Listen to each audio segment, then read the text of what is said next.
সত্যি কি আনঅফিসিয়াল সমস্ত ফোন বন্ধ হয়ে যাবে? এটা কিন্তু আমি না, বিটিআরসি বলছে।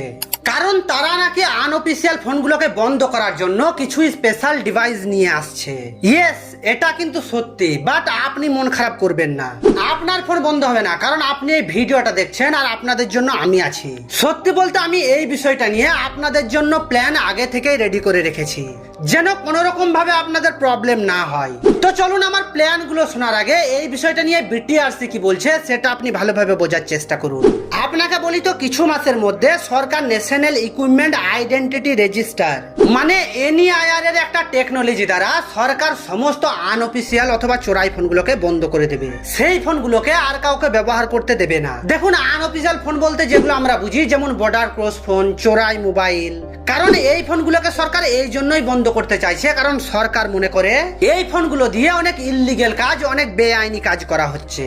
কিন্তু এখানেই না, সরকার আপনাকে কিছু সুযোগও দিচ্ছে।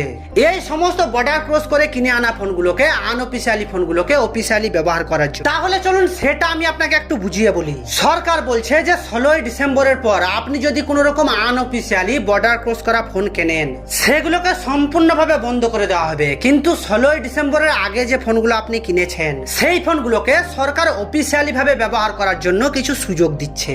যেমন আপনার কাছে যে আনঅফিসিয়াল ফোনটা আছে, সেই ফোনটার আইএমইআই নাম্বারের সাথে যে কোনো একটা কোম্পানির সিম কার্ডের সাথে আপনার এনআইডি কার্ডের সাথে রেজিস্টার করার তারা একটা সুযোগ আপনাকে দিচ্ছে, যেটা আপনি করতে পারবেন। আপনি নিজেও করতে পারবেন অথবা যে কোনো সাইবার ক্যাফেতে গিয়েও করতে পারবেন। কিন্তু এখানে অনেক বড় একটা প্রবলেমও তৈরি হবে। প্রবলেমটা কি জানেন? ধরে নিন আপনি ওই আনঅফিসিয়াল ফোনটার সাথে যে সিম কার্ডটা রেজিস্টার করবেন, ওই সিম কার্ডটা আপনি অন্য কোম্পানির কোনো আদার্স ফোনে ব্যবহার করতে পারবেন না। এবার ওই ফোনটার ক্ষেত্রেও সেম কাজ, আপনি ওই ফোনটাতে আপনি যে সিম কার্ডটা রেজিস্টার করেছেন, সেই সিম কার্ডটা ছাড়া অন্য কোনো কোম্পানির সিম কার্ডও চালাতে পারবেন না। এবার আপনাকে বলি, হয়তো আপনার মনের মধ্যে আরো একটা ইম্পর্টেন্ট কোশ্চেন আসবে, মানে যদি আমি আলাদা কান্ট্রি থেকে, মানে আলাদা দেশ থেকে একটা ফোন কিনে নিয়ে আসি, তাহলে সেটাকেও কি বন্ধ করে দেওয়া হবে? তাহলে আপনাকে বলি, এমনটা কিন্তু একদম না। কেননা আপনি একটু বোঝার চেষ্টা করুন যে আপনি যখন ফোন কিনবেন, তখন আপনার ফোনের সাথে আপনার ফোনের বিল পেপারটাও থাকবে এবং আপনার সিম কার্ডেরও সমস্ত পেপার আপনার সাথেই থাকবে। তাহলে আপনি ক্লিয়ার হয়ে যান যে এই বিষয়টা নিয়ে কোনো রকম কোনো প্রবলেম হবে না। কিন্তু এবার আমি আপনাকে বলি, সব থেকে বড় প্রবলেম, আর যেটা আপনাকে খুব ভালোভাবে বোঝার চেষ্টা করতে হবে। আপনি আমার কথাগুলো খুব ভালোভাবে এবং মন দিয়ে শুনুন। ধরে নিন যে আপনার ফোনটা ডিরেক্টলি চুরি করা, মানে অনলাইনে ফোনটার নামে জিডি করা আছে, আর সেটা আপনি ক্লিয়ার ভাবে দেখতে পাচ্ছেন। তাহলে কিন্তু সেই ফোনটাকে নিয়ে গিয়ে আপনি সরকারের কাছে বৈধ করার চেষ্টা করবেন না, আপনি উল্টে কেস খেয়ে যাবেন।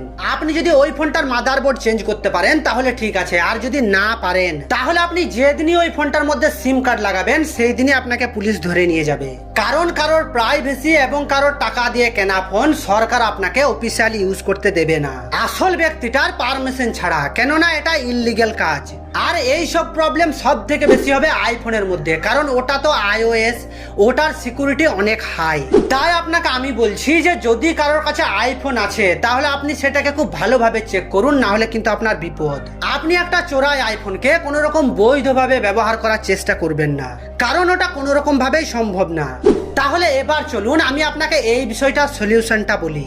যে এনইআইআর এমন নিয়ম তো বের করেছে, কিন্তু এটার মধ্যে শুধুমাত্র 30% কাজ করবে, বাকি 70% কোনো রকম ভাবেই কাজ করবে না। এটা কিন্তু আপনি পরিষ্কার ভাবে শুনে নিন যে 100 পিস অবৈধ ফোনের মধ্যে শুধুমাত্র 30টা ফোন বন্ধ হবে, বাকি 70 পিস অবৈধ ফোন কোনো রকম ভাবেই বন্ধ হবে না, আর কেউ কিছু করতেও পারবে না। কেননা এই বিষয়টা আমি আপনাকে ক্লিয়ার করে দিচ্ছি, শুনুন। যে ধরে নিন একটা ফোন যদি আপনি টাকা দিয়ে কোনো দোকানে বৈধভাবে কেনেন, তাহলে তো সেটা সারা জীবন আপনার নামে রেজিস্টার থাকবে, সেটা কখনোই অবৈধভাবে ধরা হবে না।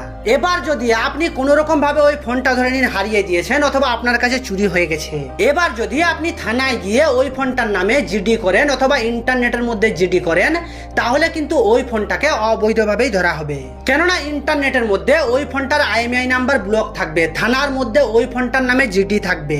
এই কারণে ইজিলি এনইআইআর ওই ফোনটাকে আনঅফিসিয়ালি ভেবে ইজিলি ব্লক করে দেবে। কিন্তু যদি আপনি আগে থেকে চেক করে দেখেছেন যে আপনার কাছে থাকা ফোনটা অবৈধ অথবা তার আইএমইআই নাম্বার ইন্টারনেটের মধ্যে ব্লক আছে, আর এটা জানার পরেও আপনি ওই ফোনটার মধ্যে কোনো রকম সিম কার্ড অথবা ইন্টারনেট ইউজ না করেন, তাহলে কিন্তু ওই ফোনটা ব্লক হবে না। কারণ একটা ফোন ইন্টারনেট ছাড়া, সিম কার্ড ছাড়া শুধুমাত্র মাচিস বক্সের মতো, কোনো রকম ইম্পর্টেন্ট থাকে না, কোনো রকম ভ্যালু থাকে না। তাই আপনি একটা ফোনের মধ্যে যদি সিম কার্ড ইউজ না করেন, ইন্টারনেট ইউজ না করেন, তাহলে সেটা কোনো রকম ভাবেই ব্লক হবে না, সরকার যত বড়ই টেকনোলজি ব্যবহার করুক না কেন। আপনি আবারও ভালোভাবে শুনে নিন যে বন্ধ হবে সেই ফোনগুলো যে ফোনগুলোর নামে থানায় জিডি আছে, অথবা যে ফোনগুলোর IMEI নাম্বার ইন্টারনেটের মধ্যে ব্লক আছে। আশা করি এবার আপনি এই বিষয়টা পরিষ্কারভাবে বুঝতে পেরেছেন। আর যদি এখনো কোনো রকম কোনো সন্দেহ আপনার মনের মধ্যে থাকে, তাহলে এটা আমার ইনস্টাগ্রাম আইডি, আপনি এখানে SMS করতে পারেন। তাহলে চলুন আজ এইটুকুই, দেখা হচ্ছে পরের ভিডিওতে।